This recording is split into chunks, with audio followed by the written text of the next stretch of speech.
감동이죠. 짧은 멘트인데 그렇게 감동이 되더라고요. 주여 부르면 하나님이 아십니다. 우리가 남의 이름을 도용하면 안 되죠. 누가 내 이름을 어디서 써먹으면 나는 기분 나쁠 거예요. 근데 하나님은 저와 여러분에게 내 이름을 마음껏 사용해라. 너희가 내 이름으로 귀신을 물리칠 것이고 내 이름으로 기도하면 하늘이 열릴 것이다. 주님의 이름을 마음껏 사용하라 그랬어요. 그리고 주의 이름으로 기도하면 하나님이 다 아시고 응답해 주십니다. 하나님 주신 특권 사용하세요. 다른 것 여러분 못해도 주여만 부르면 하나님이 아십니다. 다 아세요. 얼마나 짧으면 더 감동입니까? 네. 따라서 하나님이 하신다. 오늘 말씀의 제목이 하나님이 하신다입니다. 제가 나온 총신대학교 신학대학원 그 정문에 비석으로 교훈을 새겨놨어요. 그 교훈이 뭐냐? 첫째가 신자가 되라. 두 번째 학자가 되라. 세 번째 성자가 되라. 네 번째 전도자가 되라. 그리고 마지막은 목사가 되라. 물론 정문에도 이렇게 새겨져 있지만 교실마다 이 교훈이 붙어 있습니다. 목사가 되기 위해서 꿈을 가지고 지원해서 지금 공부하는 학생들에게 신자가 되라? 이게 굉장히 못마땅했어요. 그리고 목사는 제일 마지막에 목사가 되라. 이렇게 이해도 안 되고 이게 참 마음에 왠지 거슬렸어요. 어느덧 학교를 졸업하고 목사가 돼서 오랜 세월이 흐른 다음에 그 교훈의 의미를 제가 알았습니다. 그렇구나. 영락교회 심호하셨던 고 한경직 목사님이 은퇴를 하시고 남한산성에 머물고 계실 때 많은 목사님을 존경했던 사람들이 찾아가서 덕담을 듣고 이제 나오죠. 맨 마지막에 우리 젊은 목회자들이 나올 때마다 대부분 사람들이 목사님 평생 목회하신 분으로서 한국교회에 그렇게 참 존경받는 지도자로서 우리 후진들에게 하고 싶은 말씀이 있으면 저희들을 위해서 좀 해주시기 바랍니다 라고 대부분 질문을 하면은 한경직 목사님이 그렇게 말씀하셨다 그래요. 예수를 잘 믿으세요. 그렇게 말했다 그래요. 예수를 잘 믿으세요. 아니 목사님들이 다 예수 믿는 사람이죠. 예수를 증거하고 예수님을 가르치는 사람들인데 그 목사님들에게 마치 유치원 아이들에게 해야 마땅한 말씀을 하시는 거예요. 예수를 잘 믿으세요. 아마 귀에 거슬릴 거예요. 그런데 가만히 되새김질을 해보면요. 말씀이 의미가 있어요. 목회자가 되기 위해서 여러분 지원한 그 신학도들에게 신자가 되라. 예수 잘 믿으세요. 얼른 이해가 안 가죠. 그런데 굉장히 중요한 말씀입니다. 여러분 건물로 말하면 기초가 튼튼해야 그 위에 높은 빌딩을 세울 수가 있어요. 기초가 튼튼해야 빌딩이 흔들리지 않고 여러분 잘 견딜 수가 있어요. 여러분 믿음이라고 하는 것은 모든 것의 기초가 됩니다. 그 믿음도 바로 믿음의 주가 되시는 믿음의 대상이 되시는 예수 그리스도를 잘 믿으셔야 됩니다. 그 믿음이 굳게 다져질 때 여러분 인생은 흔들리지 않습니다. 아멘입니까? 믿음이 없고 믿음이 흔들리니까 인생이 망가지고 인생을 방황하고 실패한 인생을 살고 마는 거예요. 믿음이 튼튼하면 반석같이 여러분 견고하면 인생은 아름다운 건축을 세워나갈 수가 있을 거예요. 믿음이라고 하는 것은 두 가지입니다. 첫째는 내 마음에 인격적으로 예수 그리스도를 구주로 예수가 나의 구주가 되신 걸 믿고 나는 예수를 믿음으로 구원을 받았다 하는 그 구원에 관한 믿음이 있고요. 두 번째는 내 삶의 현장에서 믿음으로 살면서 믿음을 하나님께 내보이면서 믿음으로 승리하는 살아있는 삶의 현장에서 기적으로 능력으로 나타나는 그 살아있는 믿음이 있어야 됩니다. 이해가 되십니까? 구원받는 믿음과 삶의 현장에서 능력으로 나타나는 믿음은 달라요. 뿌리는 똑같지만 그러나 약간 차이가 있습니다. 다 대부분 예수를 믿어요. 저도 믿고 여러분 믿습니다. 교회에서는 다 예수 잘 믿어요. 그런데 밖에 나가서는 믿음이 없어요. 밖에 나가서는 그 믿는 사람으로서 무슨 능력도 전혀 발휘하지 못하고 믿음의 사람으로서 뭔가 사람들에게 그 믿음이 뭔가를 보여주지를 못하고 있어요. 믿음이 없는 거예요. 구원받는 믿음은 있는데 삶의 현장에서 능력 있는 믿음은 없는 거예요. 두 가지 다 중요합니다. 예수 내 구주 확실히 믿는 믿음이 필요하고요. 예수 믿는 사람은 어디를 가든지 예수가 나의 구주인 것을 믿는 사람이라면, 주님이 살아계시고 부활하셔서 나와 함께 하신다는 사실을 믿으신다면, 예수께서 죽은 자를 살리시고 예수께서 창조의 사역에 간섭하시고 예수께서 여러분 만왕의 왕이신 것을 믿는다면 내 삶의 현장에 그 주님이 살아계시면서 나와 함께 하심으로 그 주님의 인도와 도우심으로 나는 승리할 수 있다 하는 그 능력을, 담대함을, 믿음의 그 위력을 나타내 보이는 성도가 되어야 됩니다. 이것이 참 믿음의 사람들의 모습이에요. 그런데 교회에서는 믿음이 있는 것 같은데 나가서는 믿음이 전혀 없는, 믿음의 능력을 발휘하지 못하는, 믿음을 여러분 작동시키는 그런 능력이 있어야 되는데 그런 성도가 별로 없어요. 삶의 현장에서 기적을 나타내는 능력 있는 그런 믿음을 보이세요. 행동으로 여러분 움직이는, 순종하는, 실천하는 그런 역사가 따르는 믿음을 가지셔야 됩니다. 성경은 믿음, 소망, 사랑 이 세 가지는 항상 가져라. 그러면서 믿음은 역사가 따라야 된다. 사랑은 수고가 따라야 된다. 말만 아이고 배고프시죠? 아이고 밥 드세요. 아이고 추우시죠? 언제 보세요? 말만이 아니고 행동으로 배고픈 사람이 있으면 대접을 하고 추워 떠는 사람은 옷을 사주고 이렇게 여러분 수고가 따르는 사랑이 진짜 사랑입니다. 그리고 소망은 인내가 필요합니다. 믿음, 소망, 사랑 이 세 가지는 첫째가 믿음은 뭐가 따라야 된다? 역사, 믿음의 증거가 따라야 된다. 두 번째는 사랑은 뭐라고요? 희생과 수고가 따라야 됩니다. 세 번째, 우리는 다 소망을 가지고 있습니다. 인내가 필요합니다. 여러분, 저와 여러분이 믿음이 있다면 정말로 삶의 현장에서 역사가 있기를 주의 이름으로 축원합니다. 믿음으로 사는 자는 하늘 위로 받겠네. 믿음으로 사는 자는 만사 형통하리라. 믿음으로 사는 자는 승리하리라. 믿으면 이렇게 놀라운 능력이 있단 말이에요. 믿으면 이런 승리가 보장되어 있고 믿으면 사람들에게는 만사 형통의 역사가 있단 말이에요. 그런데 삶의 현장에서는 믿음이 없기 때문에 밖에 나가면 아무것도 못하는 무능력자가 되고요. 지탄받고, 왜 요즘 그렇게 사회 지도층 가운데 참 지탄받는 사람들이 많은데 대부분 장로님들이에요. 왜 그럴까요? 삶의 믿음의 능력이 없는 겁니다.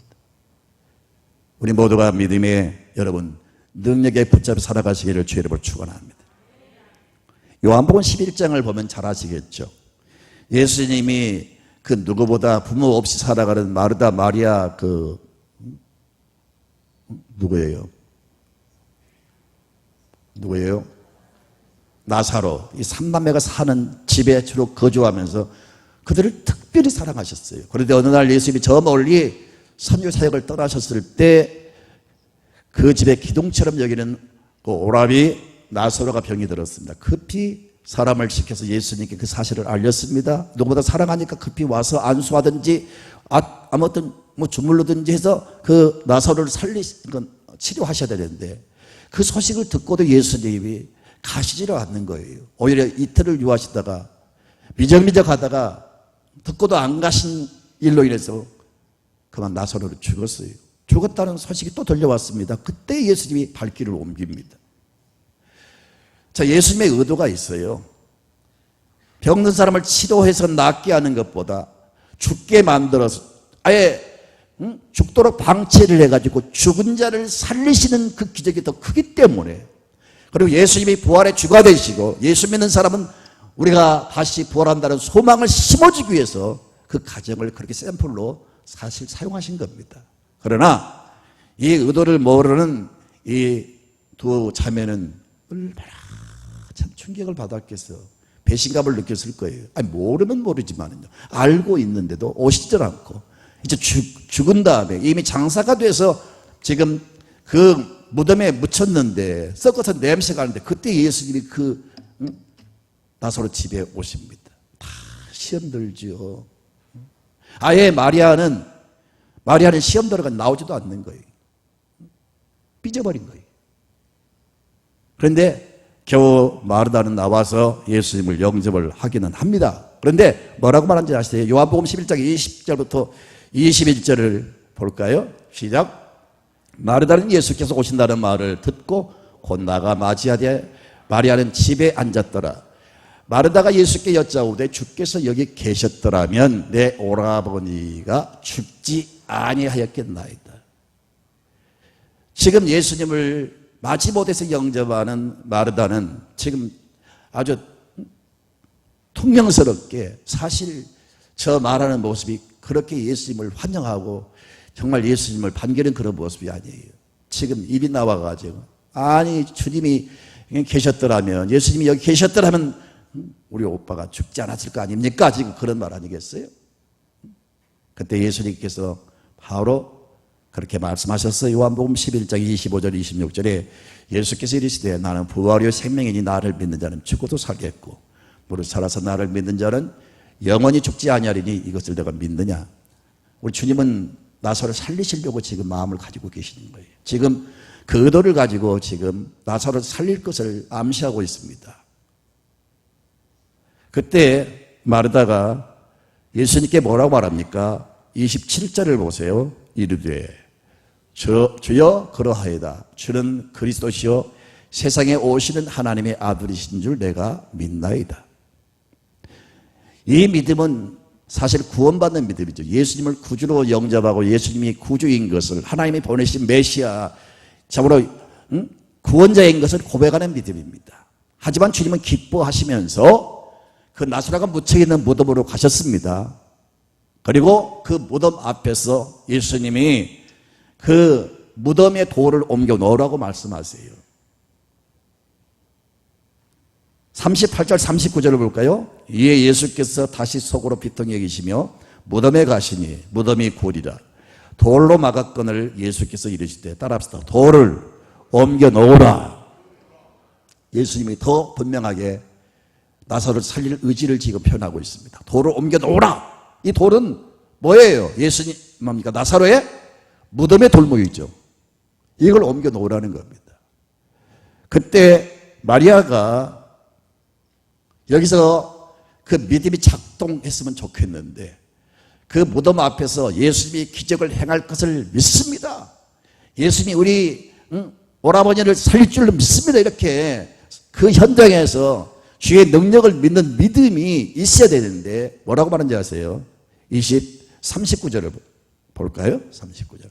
예수께서 이르시되 돌을 옮겨 놓으라 하시니 그 죽은 자의 누이 마르다가 이르되 주여 죽은 지가 나흘이 되었으며 벌써 냄새가 나나이다. 마음으로는 예수가 구주인 것을 믿어요. 그러나 삶의 현장에서, 기적의 현장에서는 믿지를 않아요.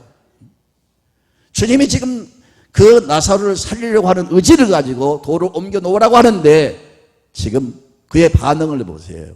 주여 죽은 지가 나흘이 되었으며 벌써 냄새가 나나이다. 사실은 그 현장에서는 예수의 능력을 믿는 믿음이 없어요. 그래도 누군가는 모르지만요, 예수님의 말씀을 듣고 돌물을 옮겼다는 겁니다. 분명히 마르다가 옮기지는 않았을 겁니다. 현장에 있던 사람들 가운데 예수님의 말씀을 듣고 그대로 순종을 합니다. 돌물을 옮겼어요. 여러분, 사실 우리가 삶의 현장에서 살아갈 때에 때로는 우리 한계에 부딪힐 때가 많습니다. 한다고 하지만 겨우 돌문만 옮길 수밖에 없는 그런 능력을, 그렇게 무능함을 느낄 때가 많아요. 우리가 한다고 하는 것은 그래요. 그런데 우리는 돌문을 옮기는 순종의 믿음, 하나님이 행하실 것을 믿고 행동하는 그 믿음, 돌문을 옮기니까 예수님이 하늘을 향하여 기도하신 다음에 나사로야 나오너라 외치니까 나사로가 벌떡 일어나 살아나왔잖아요. 우리는 능력이 없습니다. 예수님께서 우리의 능력으로 나사로를 살려라 그렇게 말씀하지 않았어요. 주님의 능력을 믿는 겁니다. 아멘입니까? 살다 보면요, 사람이 사람을 살릴 수 없는 것처럼 내 힘으로 안 되는 문제가 얼마나 많습니까? 내 한계를 느낄 때가 얼마나 많아요? 내가 도저히 힘쓸 수 없는, 도저히 내 힘으로 감당할 수 없는 시험들이 얼마나 많습니까?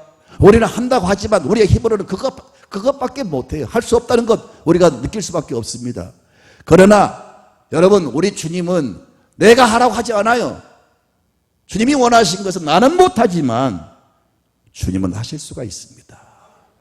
주님이 이곳에 개입하여 주시고 주님이 이 사건 속에 개입하여 주셔서 주님이 능력을 나타내시고 주님의 기적을 나타내 주시옵소서. 그런 믿음을 가져야 됩니다. 누군가 돌문을 옮겨 놓으니까 그 죽은 나사로를 살렸던 것처럼 우리가 이렇게 하나님이 하실 줄 믿고 주님의 능력을 믿고 우리가 믿음으로 순종하면, 주님을 의지하면 주님이 역사하셔서 기적을 나타내십니다. 그래서 기적이 일어나는 거예요. 아멘입니까? 다른 종교는 사람의 신념으로 하는 겁니다. 신념이라고 하는 것은 더 이상 맥을 못 줄 때가 많아요. 우리는 신념으로 사는 게 아닙니다. 주님을 믿는 믿음으로 사는 겁니다. 주님을 의지하고 주님을 의탁하고 주님을 모셔드리고 주님을 앞세우고 주님이 행하실 걸 기대하고 주님께 맡기는 겁니다. 이게 믿음이에요. 우리 삶의 현장에 그 믿음이 있어야 된다는 거예요. 그래서 교회에서는 믿음이 있는데 나가서는 믿음이 없는 그런 무능한 이율 배반적인 삶을 살지 마시고, 우리가 예수 내고자 확실히 믿으시고 그분은 부활하시고 살아계신 전능하신 분이다, 세상 끝날 때까지 항상 너와 함께 있으리라 말씀하셨습니다. 그 약속을 믿으시고요, 항상 현실이나 환경이나 사건을 바라보지 말고 그 가운데 역사하시는 주님을 의지하세요. 그 믿음이 있어야 되는 겁니다. 그런 사람에게 하나님의 기적을 나타내실 줄로 믿습니다. 아멘입니까? 돌문을 옮겨 놓는 그런 순종이 있기를 바랍니다. 말씀대로 행하는 그 능력을 시도하세요. 그러면 그 위에 하나님이 역사하실 줄로 믿습니다. 아멘. 기도하는 거 좋습니다. 정말 기도는 필요합니다. 그런데 가끔 기도하는 사람들을 보면요, 교회에서는 열심히 기도를 하는데 역시 또 기도한답시고 기도는 하는데 나가서는 또 맥을 못 준 사람들이 있어요. 기도를 했으면 그 기도하면서 믿었던 그 믿음을 발휘해야 되는데 그 능력을 발휘하지 못한 사람들 많아요. 그리고 자꾸 기도한 사람들은 기도하면서 체험을 하기 때문에 기도하는 그것만 막 고집하고 그것만 즐기는 사람들이 있어요. 기도했으면 나가는 겁니다. 기도했으면 시도하는 겁니다. 기도했으면 움직이는 겁니다. 기도했으면 여러분 결단하시고 도전하십시오. 그때 하나님의 능력이 나타나는 겁니다. 아멘. 저는 찬송가 가운데 이 찬송이 참 마음에 와닿더라고요. 442장 3절을 한번 불러보겠어요. 반주자님, 442장 3절.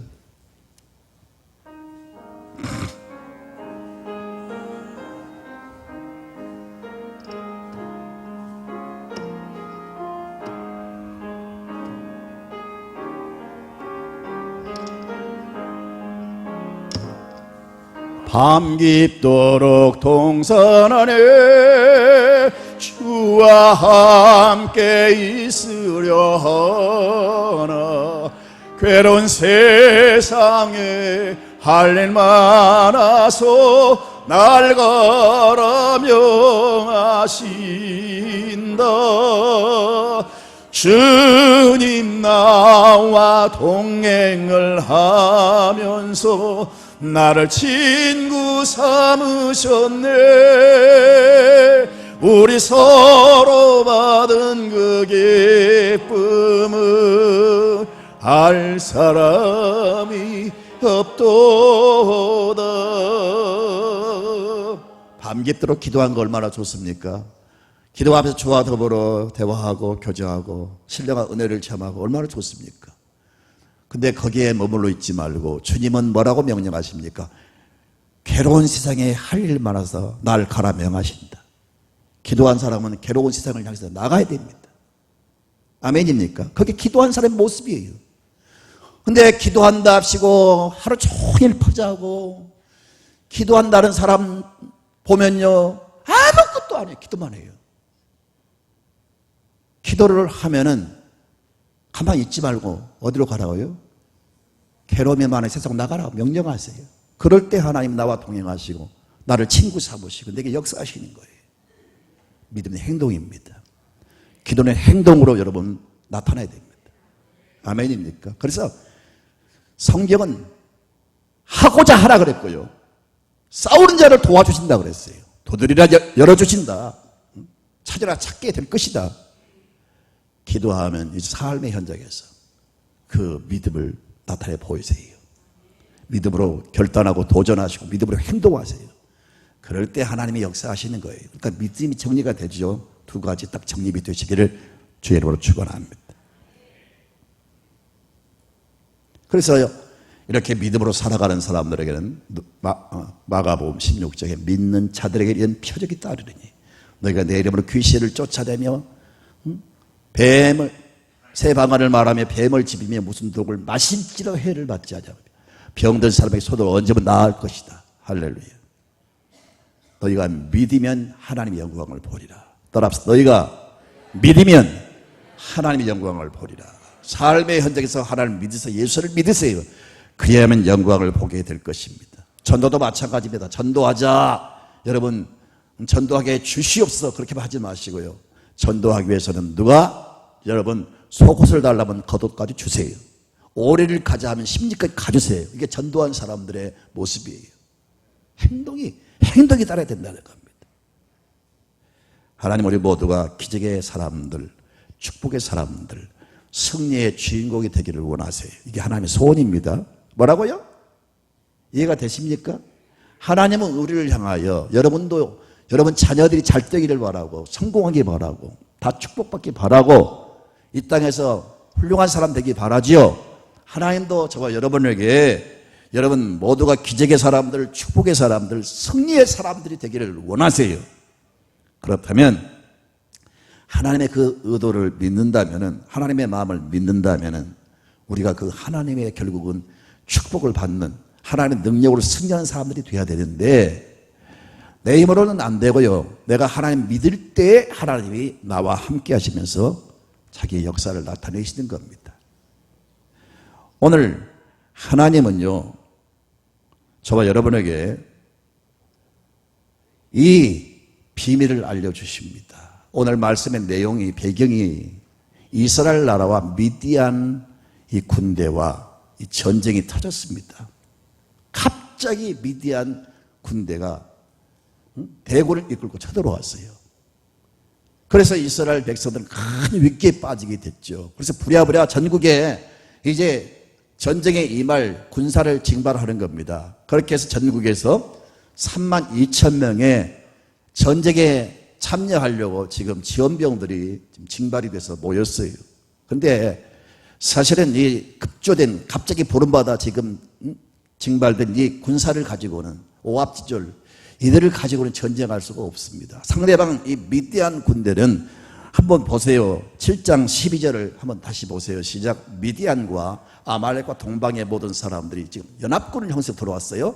골짜기에 누웠는데, 그 다음에 보세요. 메뚜기의 많은 수와 같고 그들의 낙타의 수가 많아 해변의 모래가 많음 같으니라. 상대방 적군들은 숫자가 얼마나 많은지, 숫자가 얼마나? 메뚜기와 같았어요. 메뚜기. 그리고 타고 온 낙타가 해변의 모래수와 같이 많았어요. 그러니 급조된 32,000명과 헤아릴 수 없는, 다른 구절을 보니까 13만 5천 명이에요. 이 세력과 상대해서 어떻게 싸운단 말입니까? 전쟁이 될 수가 없는 거죠. 그냥 그들 패해서 완전히 망할 수밖에 없는 그런 상태입니다. 그런데 하나님은 이 상황 속에서, 이 전쟁을 통해서 기적을 나타내셨어요. 결론을 아시죠? 이 소수의 300명을 거느리고 미디안 군대를 다 물리치고 승리를 거두었습니다. 그들이 한 게 아니죠. 하나님이 개입하셔서 기적을 나타내심으로 승리를 거둔 거죠. 이 행사, 이 기적을, 이 상황을 우리가 보면서 하나님은 어떤 사람을 통해서 역사하시냐, 하나님은 어떤 사람에게 능력을 나타내시고 어떤 사람에게 자기의 능력을 나타내셔가지고 승리케 하시냐, 하나님이 함께 일하시는 사람들, 내가 하나님께 쓰임받기를 원하신다면 이 세 가지를 꼭 기억하십시오. 첫째로 하나님은 준비된 소수의 사람을 통해서 일하신다는 겁니다. 다수를 통해서 일하지 않고 준비된 깨어있는 사람들, 그런 사람을 통해서 역사를 하세요. 막 말씀을 드린 대로 그들은 지금 3만 2천 명이 모였는데 급조된 오합지졸의 군대란 말이에요. 그런데 그들이 싸우기 위해서 전쟁에 임하기 위해서 온 건 잘한 겁니다. 용기 있는 행동이죠. 그런데 대부분 사실 진정으로 싸우기 위해서 온 게 아니라 막 어떤 분위기에 휩쓸려서 군중 심리에 휩쓸려서 영웅 심리에 휩쓸려서 그냥 특별한 어떤 생각도 없이 막 몰려온 거예요. 그래서 하나님이 딱 그 상태를 살펴보시고 이들을 데리고 오는 하나님 일할 수 없다는 겁니다. 그래서 하나님이 그 이스라엘 군대를 이끄는 기드온에게 명령하십니다. 너무 많다는 거예요. 아니 지금 3만 2천 명이 적군에 비하면 정말 전쟁할 수 없는 소수의 무리인데 하나님은 3만 2천 명도 많다는 거예요. 그래서 하나님이 그들을 여러분 돌려보내라고 하잖아요. 그래서 하나님이 기드온에게 이렇게 말씀하십니다. 3절을 볼까요? 시작. 이제 너는 백성의 귀에 외쳐이르기를 누구든지 두려워 떠는 자는 길르앗산을 떠나 돌아가라 하시니 이에 돌아간 백성이 2만 2천 명이에요. 자 여러분 3만 2천 명 가운데 떠난 사람들이 몇 명입니까? 돌려보낸 사람이 몇 명이에요? 2만 2천 명. 아무 쓸모가 없는 거예요. 숫자에 불과하지 하나님이 이런 준비 안 된 사람들을 통해서 하나님 일할 수가 없으니까 내가 보낸 겁니다. 하나님은요 미래를 준비한 사람을 통해 역사하십니다. 어떤 상황 속에 내가 미랄 되리라, 내가 하나님의 심부름 꿈, 내가 하나님을 위해서 일하리라, 내가 하나님의 뜻을 이루리라, 내가 하나님의 영광을 드러내리라, 이렇게 늘 마음속에 생각하면서 어찌하든지 여러분 그 일을 위해서 여러분이 미랄되고 여러분이 쓰임받기를 사모하십시오. 하나님 그런 사람을 통해서 역사하신다는 사실을 믿으시기 바랍니다. 두 번째는 하나님은 담대한 사람들을 통해서 역사하세요. 자, 그들을 돌려보내면서 금방 읽었습니다. 누구든지 두려워 떠는 자는 돌아가라 그렇게 말씀하셨어요. 그러니까 가만 보니까 모르고 왔는데 지금 저 많은 군대와 대학에 싸워야 되는데 뻔하면 뻔하죠. 아니 누가 알려주지 않아도요 딱 그들 보니까 우리 가지고 아이고 뻔하다 죽는다 두려워서 떠난 거예요. 여러분 참 신앙생활에서 두려움은 금물입니다. 두려움은 신앙의 적입니다. 근데 두려움은 왜 오느냐? 하나님을 온전히 믿지 않기 때문에 두려움이 오는 거예요. 믿음이 있는 사람의 특징이 뭐냐? 두려움이 없어요. 근데 내가 두려워하지 말자, 내가 강하고 담대하자 그렇게 내가 생각한다고 해서 두려움이 떠나고 그건 아니에요. 분명히 믿는 대상이 있고 분명한 내 안에 믿음이 굳게 서 있을 때 여러분 두려움은 떠나는 겁니다. 우리 하나님을 온전히 믿으면 두려움이 자리를 잡을 수가 없어요. 하나님을 안 믿기 때문에 하나님보다 사건이 크게 보이고 이런 문제 하나님이 해결할 수 있다는 믿음이 없으니까 두려움이 오는 거예요. 하나님 강조합니다. 항상 말씀하시기를 따라합시다. 강하고 담대하라. 옆 사람이 강하고 담대하세요. 집사님 담대하세요. 왜 그렇게 풀이 죽어 있어요? 교회를 오는 것도 보면요 어떤 사람 막 신바람 나서 벌써 막 교회 들어오면 소리가 들려요. 그 소리가 막 힘이 있고 쩌렁쩌렁 울려요. 근데 어떤 사람은 가방 들고 오는 것도 막 지쳐가지고 이것도 무거운 거 이것도 막 벌써 걸음걸이가 달라요. 팔자 걸음이 힘이 없어. 그게 푹 숙이고 얼굴은 그냥 우거지 이상이고. 우거지가 뭔지 아십니까? 김장한 다음에 그 김치를 이렇게 덮어놓은 그 뭐지요? 그게 우거지죠?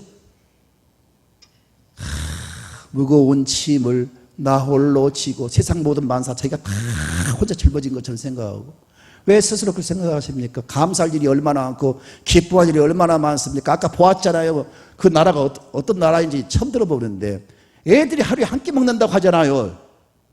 우리는 어때요? 먹을 게 너무 많아가지고 집집마다 먹을 것이만 주체할 수 없지 많잖아요. 그런데 왜 그렇게 우거지상을 쓰고 교회 나온 것도 그렇게 힘들게 오십니까? 여러분 담대하세요. 담대하세요. 하나님 아브라함에게, 이삭한테, 여호수아한테, 모세한테 강하고 담대하라고 그랬어요. 담대한 사람을 쓰십니다. 자, 분명히 두려워 떠는 사람 돌아가라 기회를 주었는데 10,000명이 남았습니다. 10,000명이 남았어요. 일단은 10,000명이 남았는데 하나님은 참 희한하게 그들도 많다는 거예요. 그들도 10,000명도 많다는 거예요. 그러면서 이제 마지막 붙들고 역사할 사람들을 선발을 하는데 그 선발 기준이 뭡니까? 이들을 데리고 시냇가로 데리고 가라. 그리고 물을 먹여라. 그래서 이제 그 갈증난 그 군사를 이끌고 냇가로 가서 물을 마시라고 명령합니다. 정신없이 고개를 쳐박고 물밖에 모르고 그 물을 마시는 사람이 있어요. 그리고 어떤 사람은 막 무릎을 꿇고 개처럼 물을 또 핥아먹는 사람이 있어요. 하나님은 그 장면을 유심히 보시다가 이들을 따로 세우라. 그렇게 해서 이 정신없이 머리를 쳐박고 물을 마신 자들, 무릎 꿇고 그 물을 훔쳐서 먹는 사람들, 그러니까 물밖에 모르는 사람들, 그저 물을 마시기 위해서 혈안되어 있는 사람들을 따로 세우라고 말씀하십니다. 이들이 몇 명이었어요? 몇 명이었어요? 9,700명이에요. 그런데 300명은요 물을 마시는데 하나님이 그거 지켜보셨어요. 지금 전시입니다. 지금 적들이 이들의 상태를 지금 동태를 다 살피고 있단 말이에요. 이런 중요한 위기 순간인데 다른 사람은 물밖에 모르는데 물을 마시기는 마시지만 물을 손으로 떠서 4주 경계를 하면서, 군대 갔다 온 사람은 4주 경계가 뭔지 알죠? 방위 출신들은 모를 거예요. 이 말 하면 막 웃는 사람이 있어요. 양심에 갇히게 되니까. 왜 부모님 나를 군대 안 보냈습니까? 군대 말로 4주 경계를 하면서 적들이 어떻게 지금 움직이나, 물을 마시기는 마시지만 지금 자기가 어떤 사람인가, 군인인 것을 알고 있어요. 지금 전식을 알고 있어요. 아참은 내가 싸워야 된다는 사명을 알고 있어요. 이렇게 여러분 준비되고 깨어있는 사람, 전시에도 그렇게 막 목이 타고 갈증이 나는데도 물을 마시는데 정신이 있는 게 아니고 지금 상황을 살피는, 깨어있는 이런 사람을 하나님이 선발을 하시는데 그 사람이 몇 명이었어요? 300명. 다 줄이고 겨우 300명을 가지고 13만 5천 명을 상대에 싸운다? 말도 안 되는 거예요. 그런데 하나님이 기적을 나타내셨습니다. 승리를 거두었습니다. 전설이 아닙니다. 분명히 역사 속에 있었던 사건입니다. 아마 전쟁사에 이런 놀라운 역전승이 있을까요?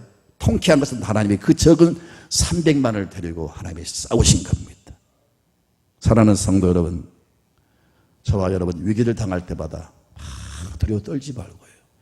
이렇게 여러분 깨어있고 또 이렇게 담대히 지금 전쟁이 지금 전시에 아참은 쳐들어오면 막 가서 싸워야 된다는 그런 어떤 그 의식을 가지고 조금도 두려워하지 않고 내가 저들을 향해서 싸우리라, 미랄되리라, 이렇게 깨어있고 담대한 사람을 하나님이 쓰신다는 걸 잊지 마시기 바랍니다. 세 번째, 하나님이 쓰는 사람들은 겸손하고 오직 하나님의 영광을 위하는 사람들을 쓰십니다. 많은 사람들이 기도해요. 기도해서 응답 받아가지고 뭔지 아세요? 그래, 부자가 됐어요. 거부가 됐어요. 근데 그 돈 번 거 가지고 딴짓 하는 거예요. 대부분 남자들은 돈이 많아지면 딴짓 하는 거예요. 물론 여자도 마찬가지지만. 그러니까 우리가 무엇을 이루었느냐, 내가 어떤 사람, 어떤 위치에 올라가도 그게 중요한 게 아니고 모든 상황을 통해서 하나님의 영광을 나타내려고 하는 그런 분명한 어떤 의지를 가지셔야 하나님이 그 사람을 들어 쓰십니다. 아멘입니까? 자, 하나님이 그들을 향해서 이렇게 말씀하십니다. 2절을 볼까요? 2절 시작. 여호와께서 기드온에게 이르시되 너를 따르는 백성이 너무 많으니 내가 그들의 손에 미디안 사람을 넘겨주지 아니하리니 이는 이스라엘이 나를 거슬러 스스로 자랑하기를 내 손이 나를 구원하였다 할까 함이니라. 하나님의 숫자를 줄이신 이유를 아시죠? 혹시라도 13만 5천 명을 상대해서 3만 2천 명이 이제 싸울 수도 없지만 유능한 어떤 지휘관, 어떤 전략가들에 의해서 이 숫자를 가지고도 미디안 군대를 무찌를 수가 있어요. 혹시 있을 수가 있습니다. 예컨대 여러분 이수지 장군이 싸움에서 여러분 왜군을 물리친 것 상황은 완전히 여러분 열쇠입니다. 이수지 장군이 이끄는 그 몇 척의 배를 가지고 일본군을 물리칠 수가 없습니다. 그런데 그 탁월한 전략으로 이순신이 결국은 여러분 승리를 거두었잖아요. 이런 경우가 있어요. 넬슨 장군 같은 사람들, 이런 사람들 분명히 이런 악조건 속에서도 이렇게 역전시킨 경우도 있단 말이에요. 근데 300명을 가지고는 절대로 불가능합니다. 이건 누구도 할 수 없는 겁니다. 근데 하나님이 도저히 그 적을 이길 수 없는 이 적은 무리를 하나님 마지막 선택하신 것은 하나님이 그 일을 주도하시고 그 전쟁에서 승리를 거두게 하시면서 하나님이 영광을 받으시려고 하는 거예요. 숫자를 줄여버린 그 이유는 숫자가 많으면 전쟁에 이긴다 할지라도 우리의 손으로 승리를 했다. 우리를 이끄는 장군이 이렇게 우리를 지혜를 잘함으로 이겼다. 그 말을 하지 못하도록 하기 위해서 이렇게 하나님 하신 거예요. 아멘입니까? 그러니까 무슨 말이냐면요. 여러분 무슨 일을 하든 딱 마음속에 이 일을 통해서 하나님 영광을 드러내리라. 나는 이런 사람이 되어서 하나님 영광을 드러내리라. 나는 부자가 되거든 나는 어떤 출세라고 성공을 해도 나는 반드시 결국은 하나님께 영광을 드러내리라. 이런 다짐을 하고 이런 분명한 마음의 자세가 갖춰져 있는 사람에게 하나님 역사하신다는 말이에요. 하나님이 제일 싫어하는 거야. 아, 내가 잘났어. 내가 이렇게 남보다 공부를 많이 하고 똑똑해서 내가 했다는 거예요. 이 꼬라지를 하나님 절대 보기를 원치 않으세요. 그러니까 혹시라도 여러분 마음속에 여러분이 막 어떤 튀어나고 여러분이 막 뭐가 막 과시를 하고 여러분이 잘난 척하고 이런 게 있다면요. 하나님 정말 그 모습 싫어하십니다. 명심하십시오. 명심. 아무튼 정말입니다. 이거. 제 말이 아니라 하나님 말씀이에요. 아멘입니까? 참 나를 들으지 마세요. 하나님이 하셨습니다. 이것도 하나님이 하셨고 이것도 하나님이 하셨고 하나님 주셔서 하나님 나를 이렇게 이끄시고 하나님 나를 높여서 하나님 나를 이렇게 붙여서 이렇게 하셨습니다. 하나님이 하셨죠. 그렇게 목적을 정하십시오. 그런 분명한 자세를 가지십시오. 또 설령 어떤 여러분 돈벼락이 떨어져도 절대로 여러분 시험 들지 마시기 바라고 어떤 경우에도 여러분 죄치지 마시고 하나님의 영광을 위해서 살아가세요. 하나님 그런 사람을 통해서 역사하신다는 사실을 믿으세요. 이런 사람이 겸손한 사람이에요. 교만한 사람이 어떤 사람입니까? 하나님 제쳐버리고 내가 했다는 사람이 교만한 사람이에요. 저기가 그렇습니다. 교만은 하나님이 보실 때 지가 했다는 거예요. 겸손이 뭐라고요? 하나님이 하셨습니다. 이게 겸손이에요. 이런 사람은 하나님이 더 은혜를 주시고 더 은혜를 주시고 아멘도 안 하시고 더 은혜를 주시고 교만은 패망의 선봉이요 넘어짐의 앞잡이라고 그랬어요. 교만한 사람은 절대 잘되기를 바라지 마세요. 하나님 가만두지를 않으세요. 겸손하면 하나님 은혜를 더 부으시고 더 부으셔서 잘되게 하실 줄로 믿습니다. 따라합시다. 겸손이 능력이다. 겸손이 승리의 비결이다. 겸손이 하나님을 내 편으로 만드는 것이다. 오늘 여러분 이 사건을 들어서 하나님이 쓰는 사람들, 하나님과 일하며 하나님과 더불어 승리하기를 원하는 사람들 세 가지 기억하십시오. 여러분 뭐라고 첫 번째가 뭐였어요? 하나님 영광을 위해 준비된 사람들. 하나님 언제든지 부르시면 언제든지 내게 말씀하시면 순종하려고 하는 그런 마음을 가지고 준비된 사람들. 두 번째는 뭐예요? 네? 언제나 하나님을 의지하고 담대하세요. 사건과 환경을 바라보지 마세요. 하나님을 의지하고 담대하세요. 담대함이 믿음의 증거입니다. 세 번째는 뭐예요? 모든 영광을 하나님께. 아멘이죠? 하나님이 하셨습니다. 이 세 가지가 다 마음에 여러분 다져지면 하나님은 멋지게 여러분 삶 속에 드러내실 겁니다. 역사하실 겁니다.